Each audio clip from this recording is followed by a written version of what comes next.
అలానే మిసేసరావు జనవరి 1 అనగానే డిసెంబర్ 31 నుంచి హడావుడి స్టార్ట్ అవుతుంది. డిసెంబర్ 31 సాయంత్రం నుంచి తెల్లవారేంత వరకు కూడా రోడ్ల మీద తిరగాలి, హడావుడి చేయాలి, సైలెన్సర్లు తీసేసి పెద్దగా రౌండ్స్ వేయాలి, కార్లలో షికారు కొట్టాలి, పబ్బుల్లోకి వెళ్ళాలి, హోటల్స్లకి వెళ్ళాలి, లేదా ఫామ్ హౌస్లకి వెళ్ళాలి, రేవ్ పార్టీలు చేసుకోవాలి. ఇలాంటి ఆలోచనలన్నీ వస్తూ ఉంటాయి. ఇప్పుడున్నటువంటి జనరేషన్కి ఇలాంటి ఆలోచనలు మరిన్ని ఎక్కువగా వస్తూ ఉంటాయి. అంతేకాదు ఆ మధ్యకాలంలో ఎక్కడి నుంచో ఫారిన్ నుంచి తీసుకొచ్చినటువంటి సంగీత కచేరీలు కూడా పెట్టించి సన్ బర్నింగ్ అనేటువంటి కార్యక్రమాన్ని కూడా తీసుకొచ్చి ఒక పెద్ద వివాదాస్పదం కూడా చేయడం జరిగింది. అలాంటి వాటికి దూరంగా ఉండాలి అనేది ఇప్పుడు తెలంగాణ పోలీసులు, ప్రత్యేకించి హైదరాబాద్ పోలీసులు, డీజీపీ అలాగే సిపిలు చెప్తూ ఉన్నారు. ఆ విషయాన్ని అఫీషియల్గా అనౌన్స్ చేశారు. అర్ధరాత్రి దాటిన తర్వాత అంటే 1 గంట తర్వాత ఎవరైనా సరే రోడ్ల మీద కనిపిస్తే వాళ్ళకి ఫైన్ వేయడం ఖాయం. 1. 2, డ్రంక్ అండ్ డ్రైవ్లో కనుక దొరికితే ఖచ్చితంగా 10 నుంచి 6,000 రూపాయలు ఫైన్ వేస్తామని చెప్పడం జరిగింది. మీరు ఏ ఫంక్షన్ చేసుకున్నా లేదా ఏ పార్టీ చేసుకున్నా అర్ధరాత్రి 1 గంట లోపల మీ ఇళ్ళకి చేరిపోవాల్సిందే. అర్ధరాత్రి 1 గంట తర్వాత కనుక మీరు బయట కనిపిస్తే పోలీసులు ఖచ్చితంగా ఏదో ఒక చర్యలు తీసుకునేటువంటి అవకాశం ఉంది. సో పార్టీ అనగానే ప్రస్తుతం మన వాళ్ళకి గుర్తొచ్చేది ఏంటి? మందు పార్టీ. ఖచ్చితంగా డ్రింక్ చేస్తారు. డ్రింక్ చేసిన తర్వాత అక్కడే ఆ పబ్లోనో లేదంటే ఫామ్ హౌస్లోనో లేదంటే రెస్టారెంట్లోనో హోటల్లోనో ఎక్కడో దగ్గర ఎంజాయ్ చేస్తూ ఉంటారు. అది ఇప్పుడు పోలీసులకి తెలుసు. అందుకే డిసెంబర్ 1 ఎలాంటి సంఘటనలు జరగకుండా ముందస్తు జాగ్రత్తలు తీసుకున్నారు.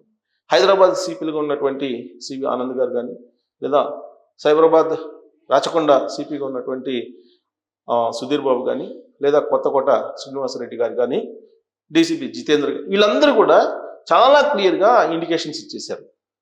మీరు ఏమాత్రం పోలీసు మార్గదర్శకాల్ని, పోలీసు నిబంధనల్ని, పోలీసు అనౌన్స్మెంట్స్ని ధిక్కరిస్తే కనుక డెఫినెట్గా చర్యలకు గురి కావాల్సిందే అని చాలా క్లియర్గా చెప్పడం జరిగింది. అర్ధరాత్రి డిసెంబర్ 31 అర్ధరాత్రి సెలబ్రేషన్స్ ముగించుకొని 1 o'clockకి ఇళ్ళకి చేరాల్సిందే. ఒకవేళ 1 o'clock కనుక ఇళ్ళకి చేరకపోతే రోడ్ల మీద కనుక తిరిగితే తీసుకెళ్ళి జైల్లో పెడతాము అని చెప్పడం జరిగింది. పోలీస్ స్టేషన్లో పెడతామని చాలా క్లియర్గా చెప్పడం జరిగింది. దీంట్లో పెద్దలు, చిన్నవాళ్ళు, ధనికులు, పేదలు ఇలాంటి అభిప్రాయాలు ఏమి ఉండవు. అందరికీ ఒకటే. Rule is rule for all అని చాలా క్లియర్గా చెప్పేశారు. ఎందుకంటే రేవంత్ రెడ్డి గారు సీఎంగా ఉన్నారు. ఆయన ఆల్రెడీ అల్లు అర్జున్ని అరెస్ట్ చేశారు సంజయ్ థియేటర్కి సంబంధించి. అరెస్ట్ చేసిన తర్వాత ఇదంతా రేవంత్ రెడ్డి గారు ఈగో కారణంగా జరిగినటువంటి అరెస్ట్ అని ఇటు బీఆర్ఎస్ పార్టీ, బీజేపీ వీళ్ళందరూ రకరకాలుగా ఆరోపణలు చేశారు. కానీ అది వాస్తవం లేదు. రూల్ అంటే అందరికీ వర్తిస్తుందని చెప్పడానికి మాత్రమే ఆ అరెస్ట్ జరిగిందని రేవంత్ రెడ్డి గారు చెప్పడం జరిగింది. సెలబ్రిటీసు ఒకవేళ ఏదైనా నేరాలకు పాల్పడితే వాళ్ళకి జైలు శిక్షలు ఉండవు, లేదంటే జైలుకు పంపించకూడదు, లేదంటే వాళ్ళని అరెస్ట్ చేయకూడదు అనేటువంటి చట్టాన్ని ఏదన్నా తయారు చేద్దామంటే చెప్పండి మీరు అని అసెంబ్లీలోనే ఆయన ప్రశ్నించడం జరిగింది రేవంత్ రెడ్డి గారు. కాబట్టి అంతా చూసిన తర్వాత తెలంగాణ సమాజానికి ఒక క్లారిటీ వచ్చేసింది. అటు సెలబ్రిటీలు కాదు, ఇటు సామాన్యులు కాదు, ఎవరైనా ఒకటే చట్టం ముందు. చట్టానికి ఎవరైనా సరే తల వంచాల్సిందే, కట్టుబడి ఉండాల్సిందే అనేటువంటి సంకేతాన్ని రేవంత్ రెడ్డి గారు చాలా బలంగా తీసుకెళ్లారు. ఇలాంటి సమయంలో ఇప్పుడు 2025 వస్తుంది, జనవరి 1 వస్తుంది. జనవరి 1 అనగానే డిసెంబర్ 31 నుంచి హడావుడి స్టార్ట్ అవుతుంది. ఈ హడావుడి నేపథ్యంలో నేరాలు జరిగేటువంటి ప్రమాదం ఉంది. అందుకే చాలా క్లియర్గా డ్రంక్ అండ్ డ్రైవ్లు నిర్వహించబోతున్నారు. పెద్ద ఎత్తున డ్రంక్ అండ్ డ్రైవ్లు నిర్వహించబోతున్నారు. ఎవరైనా సరే డ్రంక్ అండ్ డ్రైవ్లో దొరికితే ఆ దొరికినటువంటి వాళ్ళకి ఫైన్తో పాటు వీళ్ళు ఎక్కడైతే మద్యాన్ని సామర్థ్యానికి మించి తాగించారో వాళ్ళ మీద కూడా కేసులు పెడతామని చాలా క్లియర్గా చెప్పడం జరిగింది హైదరాబాద్ పోలీస్. అంటే అర్థం ఏంటి? ఒకవేళ రెస్టారెంట్లో ఎవరైనా మించిన విధంగా తాగి అతిగా వ్యవహరిస్తే రోడ్ల మీద ఆ హోటల్ను కూడా బాధ్యం చేస్తారు, ఆ హోటల్ యాజమాన్యాన్ని బాధ్యం చేస్తారు. అలాగే పబ్బల్లో శృతి మించి తాగి రోడ్లను పడితే ఆ పబ్ని సీజ్ చేసేటువంటి అవకాశం ఉంది. అలాగే రెస్టారెంట్లో విచ్చలవిడిగా తాగి రోడ్లను పడి డ్రంక్ అండ్ డ్రైవ్లు దొరికితే ఆ రెస్టారెంట్ యాజమాన్యం మీద, ఆ రెస్టారెంట్ నిర్వాహకుల మీద చర్యలు తీసుకునే అవకాశం ఉంది. అలాగే ఫామ్ హౌస్లు, ఎవరైతే ఫామ్ హౌస్లకు వెళ్ళి పండుగ చేసుకొని మందు తాగి రోడ్ల మీద పడి దొరుకుతారో వాళ్ళు కూడా ఆ ఫామ్ హౌస్ యజమాని ఎవరైతే ఉన్నారో వాళ్ళ మీద కేసులు పెడతామని చెప్పి చెప్తూ ఉన్నారు. వీటన్నిటికంటే చాలా కఠినమైనది ఏంటంటే, ఎక్కడైనా సరే ఈ పార్టీల్లో, రెస్టారెంట్లో కానీ, హోటల్లో కానీ, పబ్స్లో కానీ, ఫామ్ హౌస్ల్లో కానీ, ఎక్కడైనా సరే పార్టీల్లో డ్రగ్స్ లేదా గంజాయి ఈ కనుక కనిపించాయంటే మాత్రం ఎవరైతే తీసుకున్నారో వాళ్ళు, ప్లస్ ఎక్కడైతే తీసుకున్నారో ఆ ప్రాంతానికి సంబంధించినటువంటి యజమానుల్ని కఠినంగా శిక్షిస్తాము, 6 నెలలు మినిమం జైలు శిక్ష విధించేలాగా చర్యలు తీసుకుంటామని చెప్పి పోలీసులు చాలా క్లియర్గా చెప్పడం జరిగింది.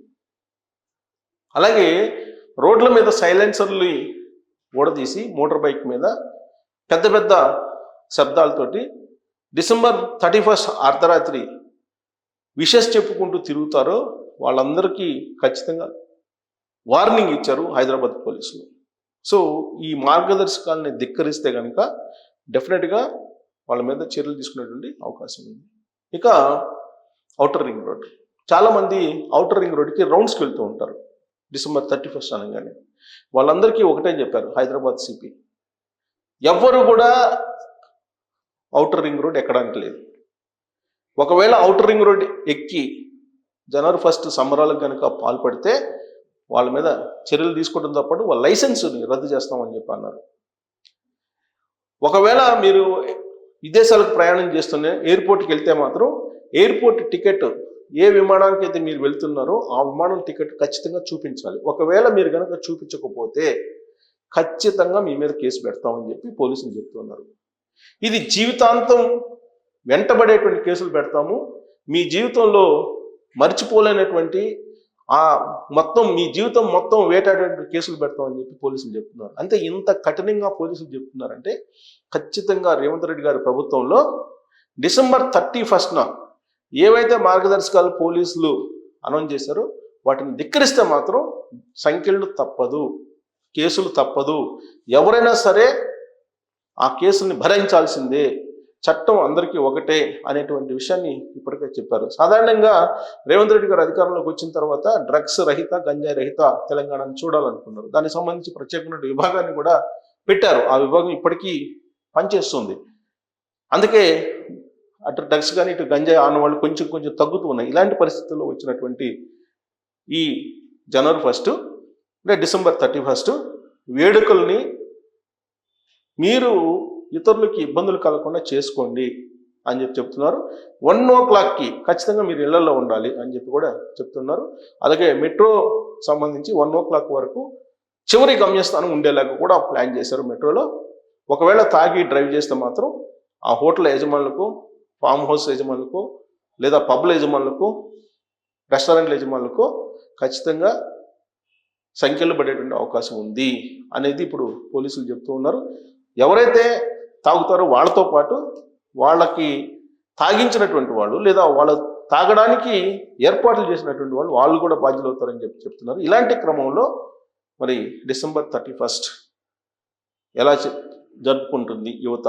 గాడి తప్పుతుందా? పోలీసుల్ని వాళ్ళ నిబంధనల్ని దాటి ధిక్కరించి జరుపుకుంటుందా? ఏం జరుగుతుంది? ఎలా జరుపుకోవాలి? పోలీసులు చట్టం తన పని తాను నిర్వహించేలాగా ఇప్పుడు సహకరిస్తారా ఇప్పుడున్నటువంటి యూత్? ఈ ప్రభుత్వాన్ని బద్నాం చేసేలాగా వ్యవహరిస్తారా అనే దాని మీద కామెంట్ రూపంలో మీ అభిప్రాయం